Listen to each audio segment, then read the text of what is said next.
Good morning everyone. सुप्रभात बच्चों। मैं आज आपकी कक्षा 10th में हिंदी कृतिका से पाठ 3 शाना शाना हाथ जोड़ ये आज पढ़ाने जा रही हूँ।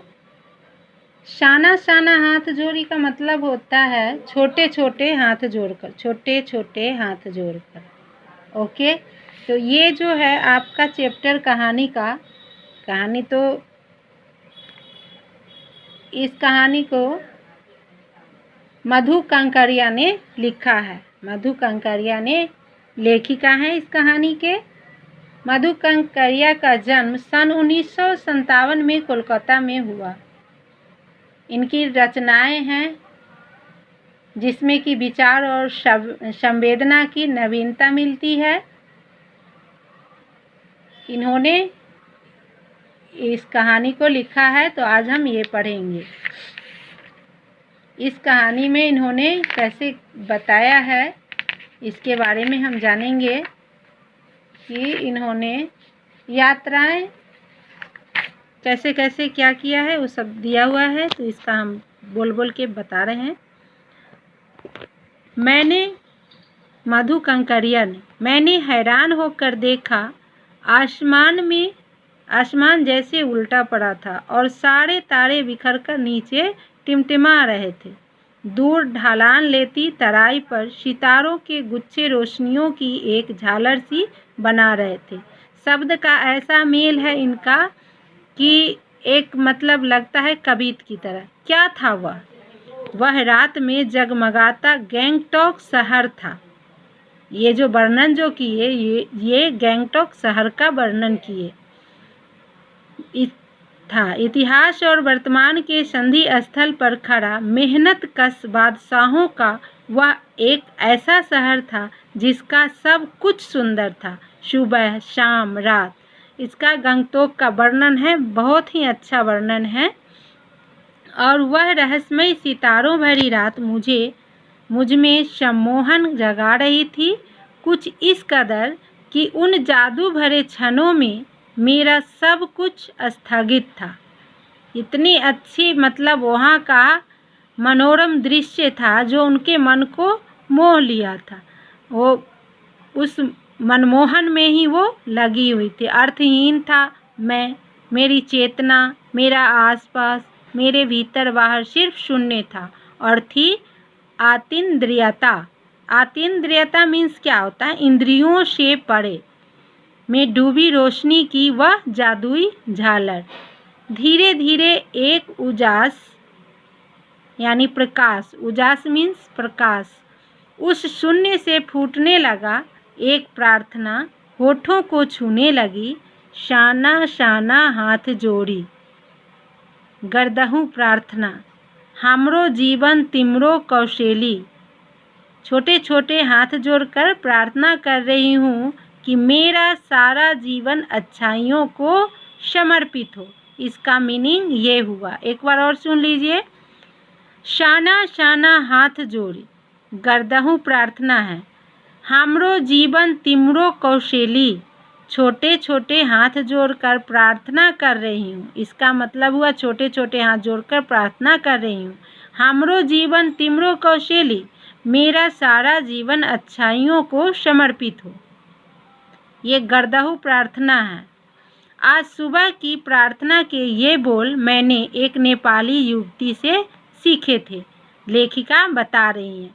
सुबह हमें इम्थोंग के लिए निकलना पड़ना था, पर आँख खुलते ही मैं बालकनी की तरफ भागी। यहाँ के लोगों ने बताया था कि यदि मौसम साफ हो तो बालकनी से भी कंचनजंगा दिखाई देती है।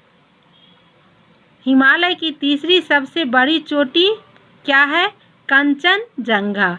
पर मौसम अच्छा होने के बावजूद आसमान हल्के हल्के बादलों से ढका था। पिछले वर्ष की ही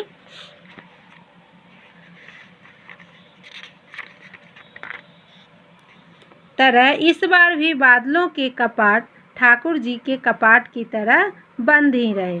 कंचनजंगा न दिखनी थी न दिखी, पर सामने ही रकम रकम यानी तरह तरह, रकम रकम यानी तरह तरह के रंग बिरंगे इतने सारे फूल दिखाई पड़े कि लगा फूलों के बाग में आ गई हूँ, लेखिका कह रही हैं। बहरहाल गैंगटॉक से 149 किलोमीटर की दूरी पर युमथांग था। गैंगटॉक से कितने किलोमीटर की दूरी पर युमथांग था? तो 149 किलोमीटर की दूरी पर। युमथांग यानी घाटियाँ, युमथांग मतलब घाटियाँ। सारे रास्ते हिमालय की घनतम घाटियों और फूलों से लदी वादियाँ मिलेंगी आपको। कौन बता रहा था? तो ड्राइवर कम गाइड। जो ड्राइवर था वो गाइड का काम कर रहा था। गाइड का काम क्या होता है कि गाइड वहाँ के बारे में उसको पूरी जानकारी होती है और वो जब आपको घुमा रहा होता है तो सारे जानकारी देते जाता है कि यहाँ ये है, यहाँ वो है। तो वो था जितेन नार्गे। वो बता रहा था उनको, लेखिका को, क्या वहाँ बर्फ़ मिलेगी? मैं बचकाने उत्साह से पूछने लगती हूँ।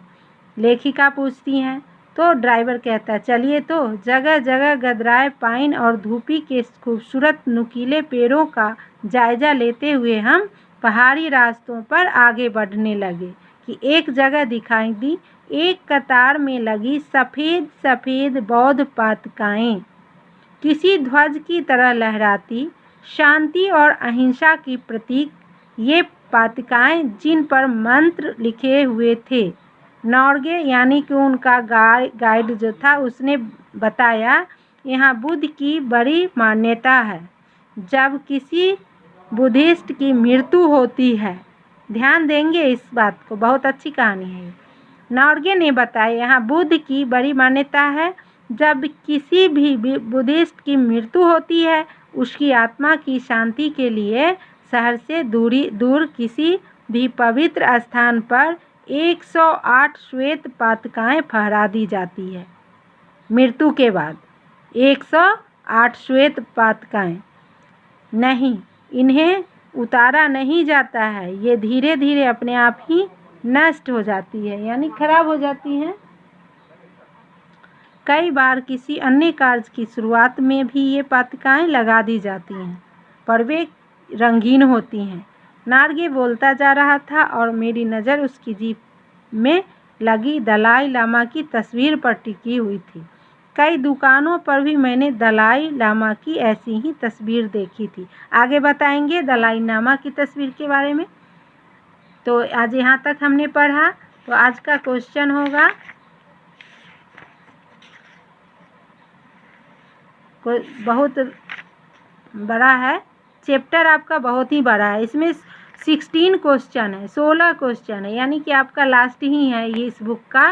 तो आपका क्वेश्चन आज हम 2 लिखवाएंगे। चलिए,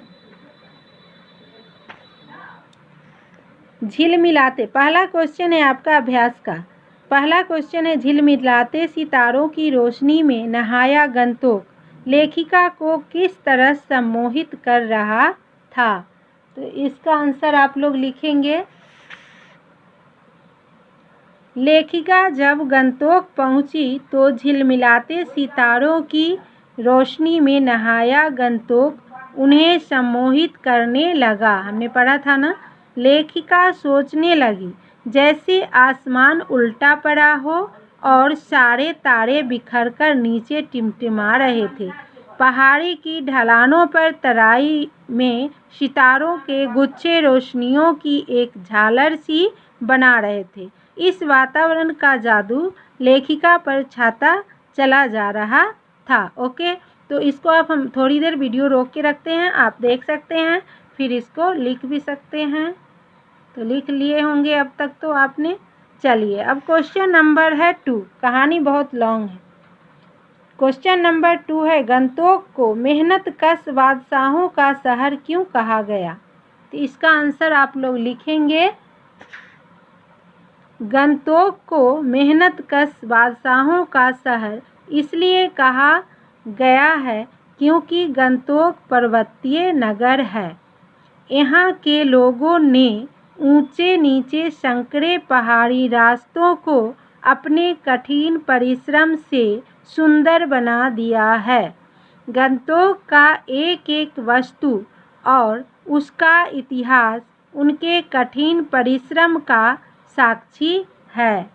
ओके, तो ये क्वेश्चन का आंसर भी हो गया आपका, यानी 1 और 2। मैं थोड़ी देर वीडियो रोकती हूँ, 1 और 2 देख सकते हैं आप लोग, लिख भी सकते हैं। फिर मिलेंगे अगले वीडियो में। धन्यवाद।